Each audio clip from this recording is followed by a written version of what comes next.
नमस्कार, पेश आज का मुकाबला में हुआ विज्ञान प्रकाश। दो बातें मैं इस प्रोग्राम की शुरुआत में कहना चाहूंगा। पहली ये, एक पॉपुलर और बड़े मैंडेट से आई अखिलेश यादव की सरकार, किसी भी सरकार का मैं बार बार इस बात को अपने हर प्रोग्राम में रखता हूं, सबसे बड़ा टेस्ट होता है उसके बनने के बाद, उसकी कसौटी होती है, उसका इम्तिहान होता है स्टेट की कानून व्यवस्था, स्टेट का लॉ एंड ऑर्डर। ऐसा क्या कर रहे हैं या क्या नहीं कर रहे हैं अखिलेश यादव कि 2 महीने का पूरा समय उनकी सरकार का नहीं हो पाया है और बुरी तरह से अखिलेश यादव के उस क्लेम की कि बेहतर लॉ एंड ऑर्डर होगा, हमारी फर्स्ट प्रायोरिटी होगी एक अच्छा लॉ एंड ऑर्डर स्टेट में, उसकी कलई खुलती जा रही है। वो लगातार एक्सपोज होता जा रहा है। एक सीरियस सिचुएशन डेवलप कर रही है उत्तर प्रदेश में, जिसके लिए सीधी अकाउंटेबिलिटी, आंसरेबिलिटी स्टेट के मुख्यमंत्री अखिलेश यादव की बनती है। क्या सिस्टम्स में प्रॉब्लम्स हैं? क्या उनकी पार्टी का जो पुराना पॉलिटिकल कल्चर है, क्या वो वापस आया है? जो कुछ भी है, ये एनालाइज करना बहुत जरूरी है कि देश के इतने महत्वपूर्ण स्टेट में लगातार इस तरह की घटनाएं क्यों आ रही है। अब एक ये सिचुएशन, उसके बाद जिनकी जिम्मेदारी है, जो मेन इन यूनिफॉर्म है, जो वर्दी पहन के बैठे हैं लोग, उनके स्टेटमेंट्स किस गैर जिम्मेदारी भरे आ रहे हैं, वो भी आप देख रहे हैं। कुल मिलाकर एक ऐसी सिचुएशन है जहां पर मौजूदा उत्तर प्रदेश की सरकार, जिसको कि लीड कर रहे हैं अखिलेश यादव, उससे जुड़े सीरियस क्वेश्चंस उठ रहे हैं। इन्हीं सवालों को हम उठाएंगे आज के इस मुकाबला के डिबेट में। मैं आपको अपने पैनल से मिलाता हूं। सबसे पहले मैं आपको लखनऊ ले चलता हूं, जहां पर अंबिका चौधरी साहब हमारे साथ मौजूद हैं, जो उसकी सीनियर लीडर हैं, समाजवादी पार्टी के कैबिनेट मिनिस्टर हैं अखिलेश यादव की सरकार में। मेरे साथ उत्तर प्रदेश से पॉलिटिकल एनालिस्ट शरद प्रधान साहब मौजूद हैं। शरद और हम लगातार इस न्यूज पॉइंट और मुकाबला दोनों के जरिए इस मसले को उठाते रहे इस प्रोग्राम में कि क्या गवर्नेंस की सीरियस प्रॉब्लम है इस वक्त उत्तर प्रदेश में। मेरे साथ दिल्ली के स्टूडियो में यहां पर गौतम कौल साहब मौजूद हैं, फॉर्मर पुलिस ऑफिसर हैं, पुलिस की फंक्शनिंग को बहुत अच्छी तरह से जानते हैं। सुधींद्र भदौरिया साहब मेरे साथ मौजूद हैं, जो कि बहुजन समाज पार्टी से जुड़े हुए हैं, और डॉक्टर विनय कुमार पांडे मौजूद हैं, जो कि मेंबर ऑफ पार्लियामेंट हैं और नेता हैं कांग्रेस पार्टी के। सीधा सवाल मैं आपसे शुरू करूंगा अंबिका चौधरी साहब। अखिलेश यादव ऑन रिकॉर्ड हैं इस बात को लेकर कि लॉ एंड ऑर्डर उनकी फर्स्ट प्रायोरिटी थी गवर्नेंस में। क्या ये प्रायोरिटी बदल गई है या अखिलेश यादव नाकाम रहे हैं अभी तक लॉ एंड ऑर्डर की सिचुएशन को हैंडल करने के लिए? अभिज्ञान जी, आपकी ये दोनों ही बातें सही नहीं है।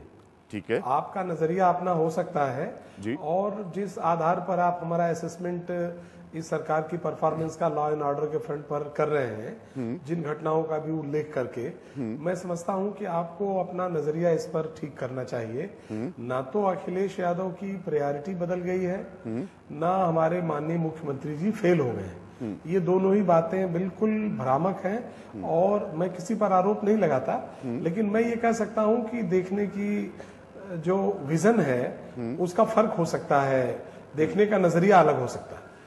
ये एक ऐसी पस्त हिम्मत हालत में जहां की पूरी सरकारी मशीनरी एकदम वसूली के अलावा किसी चीज में लगाई नहीं गई थी, जहां लगभग 60,000 पुलिस के लोग अपने जनपदों से बहुत दूर स्थानांतरित किए गए थे, और राज बदलने के बाद जो तमाम एस्पिरेशंस हैं उनमें उनका सवाल भी आया है कि वो अपने घरों के पास कैसे आ सकें, क्या बातें हो सकें। और पूरी ब्यूरोक्रेसी को जिस तरीके से डिमोरलाइज किया गया था, तो एक स्ट्रक्चर को इरेक्ट करने में थोड़ा वक्त लगता है और वो जादुई तरीके से एक आदेश से 1 मिनट में खड़ी नहीं होती।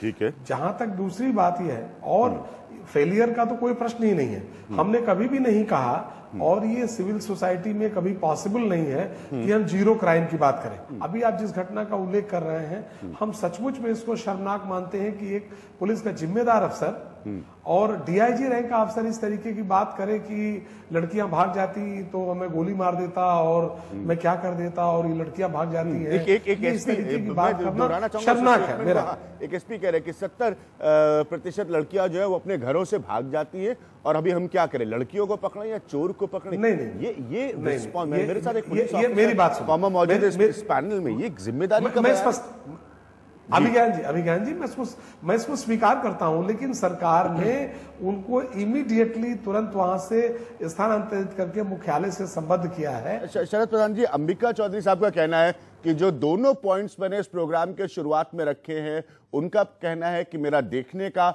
नजरिया गलत है, मेरा मौजूदा परिस्थितियों में असेसमेंट गलत है। आप लखनऊ में हैं, आप ग्राउंड रियलिटी को रोज एनालाइज करते हैं, क्या आपको लग रहा है कि वाकई हम ओवर रिएक्ट कर रहे हैं? अंबिका चौधरी जी की जगह अगर हम होते तो शायद हमें भी वही करना पड़ता जो वो कह रहे हैं, लेकिन हकीकत ये नहीं है।